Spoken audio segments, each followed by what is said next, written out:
গুন্ডা লাগলে গুন্ডা আনা যাইব, গুন্ডা আনা কোনো ব্যাপার না, টাকা হইলে গুন্ডা আনা যায়। 15 বছরে যা দেখিনি, শেখ হাসিনার আমলে যা দেখিনি, এখন তা দেখতেছি। যাদের জন্য আমি আন্দোলন করেছি, মামলা হামলার শিকার হয়েছি, আজকে তারাই আমাকে ধাক্কা দেয়, সন্ত্রাসী নিয়ে এসেছে।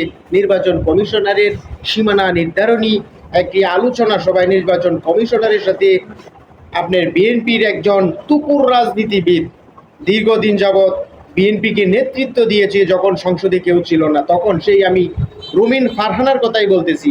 রুমিন ফারহানা দেখলাম একটি ভিডিও করতেছে এইভাবে মানে তখন যখন এনসিপি নেতাদের সাথে দাওয়া মানে ধাক্কি কিল ঘুষি লাতি এনসিপি নেতা খাইছে।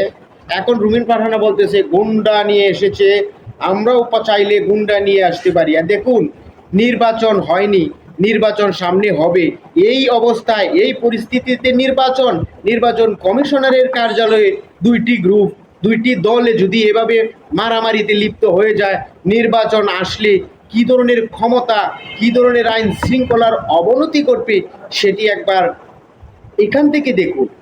রুমিন ফারহানা বললেন গুন্ডা চাইলে গুন্ডা আনা যাবে, গুন্ডা আছে। আসলে রাজনীতিতে এই গুন্ডা হানাহানি মারামারি এই সংস্কৃতি থেকে কিন্তু আমাদেরকে বেরিয়ে আসতে হবে, এখনই সময়।